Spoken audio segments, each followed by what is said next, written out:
Hello everyone, you're welcome back to my channel. I'm Halima and I'm so excited to be with you today because today guess what? I'll be teaching you how to sew a simple classic top in just few minutes. When I mean it's easy, it's truly very simple because with this top you can never go wrong when you wear it. This is one of my favorite top I love to do during summer. So please sit down, relax, and enjoy this video. If you're a beginner who is aiming at making your very first top, guess what? You're at the right place right now because we're going to be doing this together. So enjoy this video to the end. To make my simple top are fabrics, matching thread, my measuring tape, my pins, my tailor chalk, my curve rulers. I have the armhole ruler, my curve rulers, and my long ruler, and my straight rulers. These are all the things I'm using to make my simple top, including my sewing machine. The next thing we need to do now is to calculate the folding we need, the amount of materials we need for this um, simple top, and this top does not require a sleeve. So what are the things I'll do now is get your tape and measure the fullest part of your body. Measure your bust circumference, your waist circumference, your hip circumference, whichever is the biggest from your waist, measuring your bust, your waist, and your hips. For me, my hips is the biggest. So my hips is the biggest. So I'll be using my hip circumference as a guideline for folding my fabrics. So what I'm going to do now is to take my hips, divide it by 4, and then my hips is 46, divided by 4 is 11.5. Because of this top we're doing, this blouse we're doing, I'll add extra 4" or 5" to this measurement. So my hips divided by 4 plus 5". That will give me room to add, because I'm adding the sleeve to the pattern. I'm not going to cut a sleeve separately, so that will give me room to like take care of the sleeve part, because I want it to be a short sleeve. You can increase this as you need it. It's more or less like a kimono simple kimono top. That's what it looks like. Thank you. So the next step we need to do now is, first of all, her shoulder to shoulder length is 18.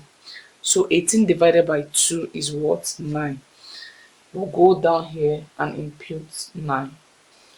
Remember, our shoulder drop will be the next thing we'll put. Our shoulder drop for this is 1. Come down here and mark our shoulder drop line.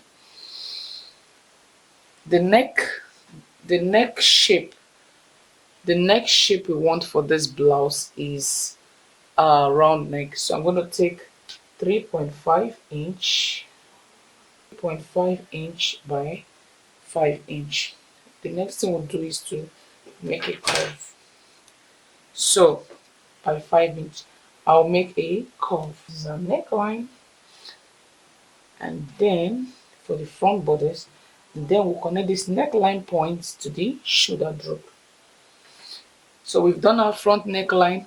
Our front neckline will connect it to the shoulder drop.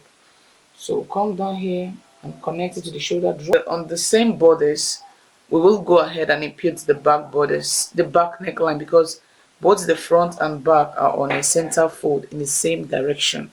So for my back neckline, I will maintain the same 3.5 inch, but I'll come down by 1.5 inch. So I'll connect this 1.5 inch mark to this point here too. If you don't have curve ruler, use your free hand to do this. You don't have to use a curve ruler. So we've gone ahead to put in our back neckline, which is 3.5 by 1.5 inch, and our front neckline, which is 3.5 by 5 inch. We have our shoulder drop here, which is 1 inch. The next thing we have to do is to calculate our armhole depth. I have a detailed video of how I made the basic block borders pattern. I'll put the link below to help you as a guide. So my armhole depth for this particular measurement is 10.5. So I will rule out the line. It's 10.5, and I've made the line like this. So I'll just go ahead and rule a straight line. That's the armhole depth line. I'll just try to extend it to the shoulder line. shoulder point upward. And then the next thing I'll do is just to extend the line this way. So this happens to be our armhole depth distance.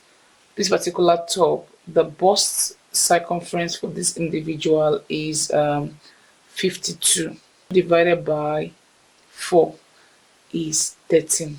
So I'll go ahead and impute her bust circumference, which is 13. The next thing we need to do is from the top, from the guideline up here, the full length of the blouse is 26.5.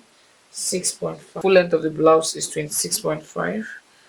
So I'm just gonna head to make a straight line. From the top of this guideline, the that which is the shoulder to the waistline is 19.5.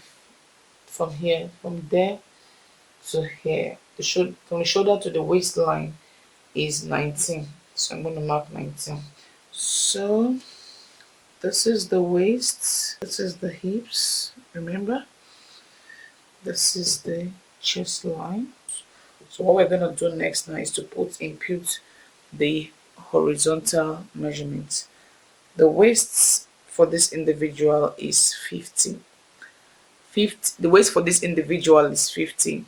50 divided by 4 is 12.5. So let's go ahead and put 12.5. The hips of this individual is 54. 54 divided by 4 is 13.5. So let's go ahead and impute 13.5.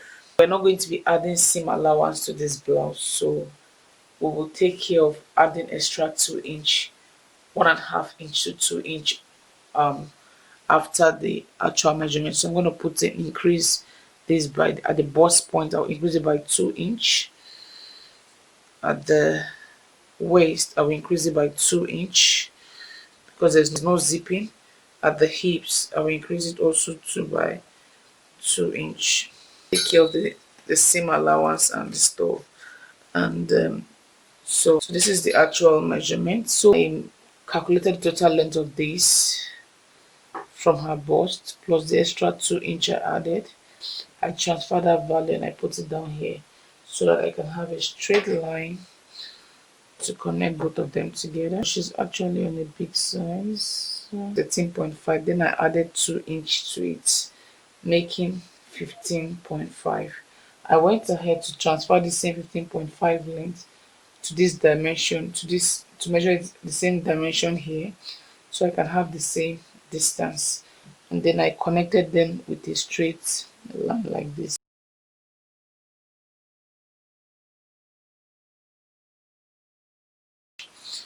Whatever the measurement I have here, which is 15, I'll transfer it up here, which is 15. That enables me to make a straight square out the line. To enable me square out the line. On this chest line here, where we have the bust measurement, I'll go below it. You can go 1 inch, you can go 1.5 inch. For this piece, like a t-shirt top we're making, but we want it to be a bit too roomy, a bit spacious, a bit free. So from this particular bust line, chest line, I'll go down. You can go down for a medium-sized person, you go down 1 inch. For a large person, you go down 1.5 inch. So I'll go down 1.5 inch for this person. So this will now be the point where my curve armhole will be added to my. So I'll come down 1.5 for a large person.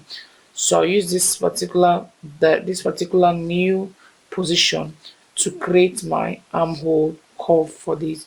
To create my curve, I'll connect my seam allowance for the waist to this point, and then bring back this one down.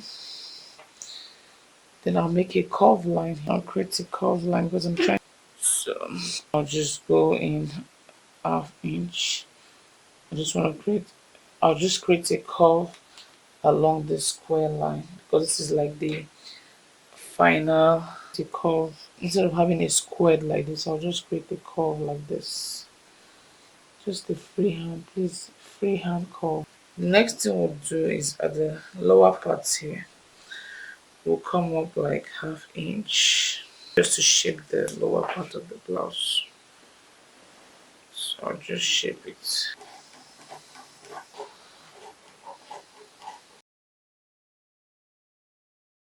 Okay, so we've gone ahead to cut the front and the back borders out.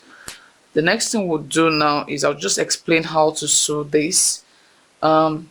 Match the front and back borders inside, front and back borders together, and then you're going to go ahead to sew the shoulder seam with whatever seam allowance you have created. If you've created 1 cm seam allowance, use 1 cm. But one thing is that if you're a beginner, try to tack with a thread before you start sewing. So get to the machine, sewing machine, sew this together on the shoulder seam, on the side seam, sew this like this together, sew it together. So you have to pin it down first. I usually pin mine like this. You pin down and you sew it down. Sew the side seam together on both sides. Sew the shoulder seam together.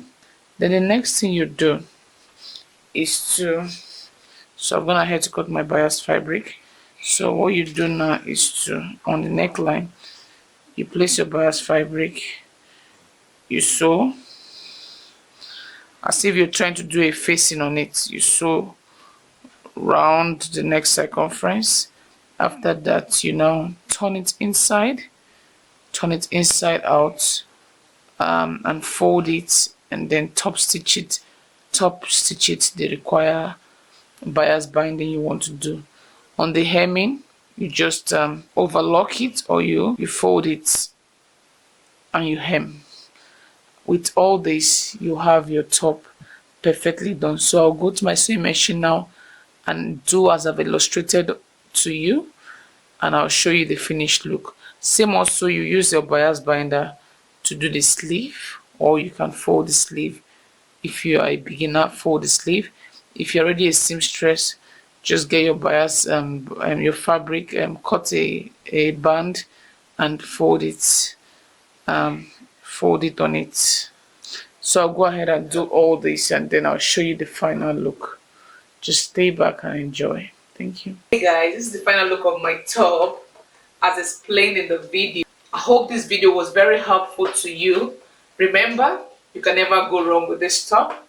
And please kindly like this video, share and subscribe. Thank you. Thank you. We have these tops available. You can always inbox me in the comment section and let me know what you think about this top. Yeah, this is more of the tops available. You can always inbox me in the comment section. Let me know what you think about the top.